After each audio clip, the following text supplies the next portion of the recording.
नमस्कार दोस्तों, पूजा पाठ रश्मि के साथ चैनल में आप सबका बहुत बहुत स्वागत है। तो संकष्टी चतुर्थी, संकटा चौथ, जिसे माघी और तिलवा चौथ और तिलकुट चौथ अलग अलग जगहों पर अलग अलग नाम से जाना जाता है। साल 2024 में साल की पहली संकष्टी 29 जनवरी सोमवार के दिन पड़ रही है।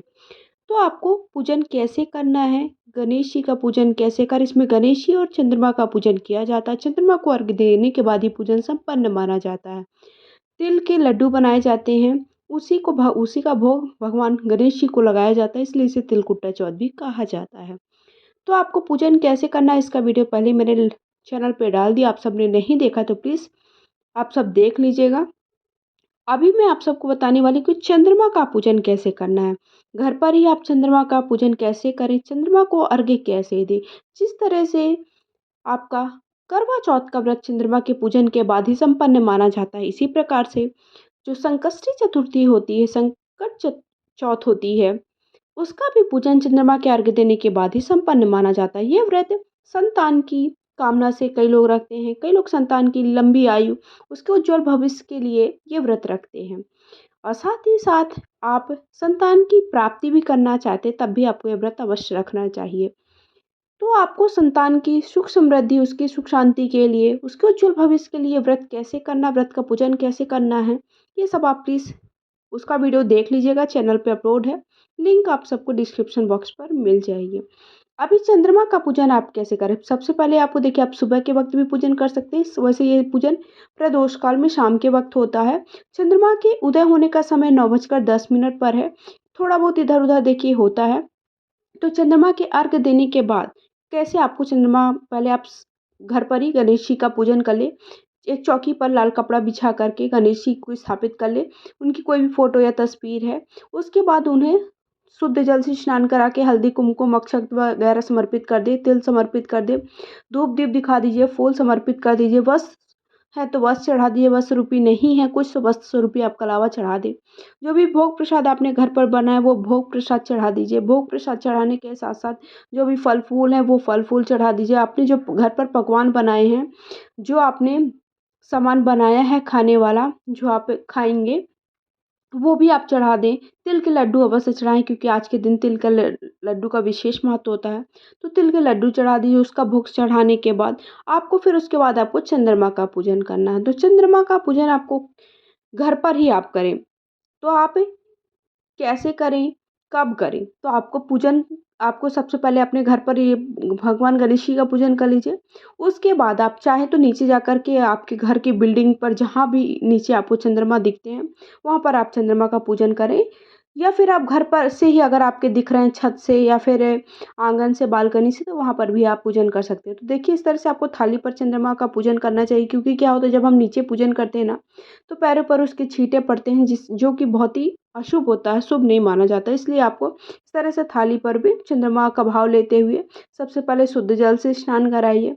फिर उसके बाद आपको दूध से स्नान कराना है भगवान गणेश जी का, चंद्र भगवान को। तो इस तरह से आपने दूध से उन्हें अर्घ्य दे दिया। उसके बाद आपको हल्दी कुमकुम लगा देना है।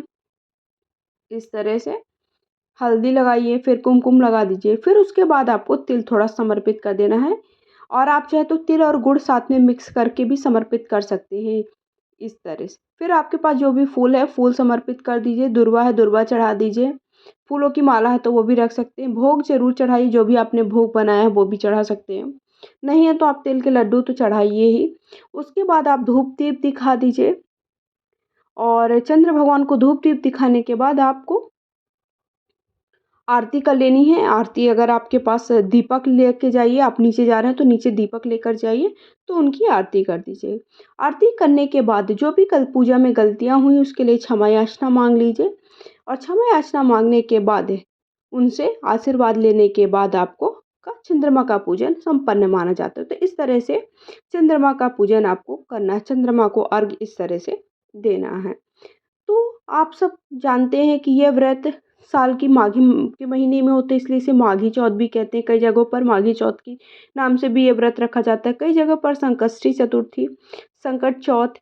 फिर उसके बाद आप वहाँ से पूजन, जब चंद्रमा का पूजन करके आए, तो या फिर आप पहले ही भगवान गणेश जी की आरती कर सकते हैं, या फिर वहाँ से आने के बाद आपका आरती करें। आरती करने के बाद आपकी पूजा संपन्न हो गई है, उसके बाद अपना व्रत खोल सकते हैं। कई लोग ये व्रत निराहार रहते हैं, मतलब कुछ भी जल अन्य कुछ भी ग्रहण नहीं करते हैं, दूसरे दिन ग्रहण करते हैं या फिर चंद्रमा का अर्घ्य देने के बाद ग्रहण करते हैं।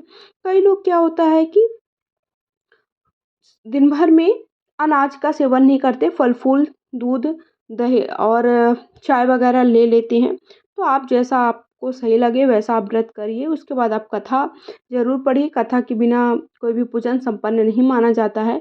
तो कथा आप सबको, किताब है तो किताब से कथा पढ़ लीजिए। कथा करने के बाद तो इस तरह से आपको पूजन करना है।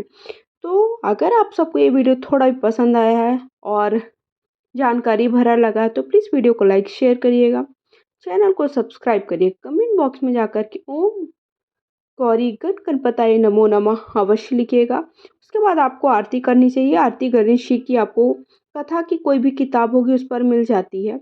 सभी कथा की किताब में गणेश जी की आरती अवश्य रहती है। नहीं है तो आपसे जितनी बनती है आप उतनी कर सकते हैं, ऐसा नहीं है कि पूरी आपको करनी ज़रूरी है। उसके बाद आपको दूसरे दिन क्या करना है, ये सारा सामान रखे रहने देना। दूसरे दिन आपको उठाना, अगर आप छत पर कहीं कर रहे हैं तो खाने का सामान उठा लें, ताकि कोई भी जानवर आपका जो भी आपने खाने की सामग्री चढ़ाई है उसे जूठा ना करे। इस बात का विशेष ध्यान रखें। तो उस खाने की सामग्री उठा लीजिए। बाकी फल फूल बाकी फूल वगैरह और भगवान की जो मूर्ति वगैरह है वो आपको दूसरे दिन उठाना चाहिए। दूसरे दिन अपने बच्चे से ये पहाड़ भी कटवाया जाता है। आपके यहाँ का जैसा रिवाज हो। तो वीडियो पसंद आए तो प्लीज़ कमेंट बॉक्स में ओम गौरी गणपताय नमः जरूर लिखिए।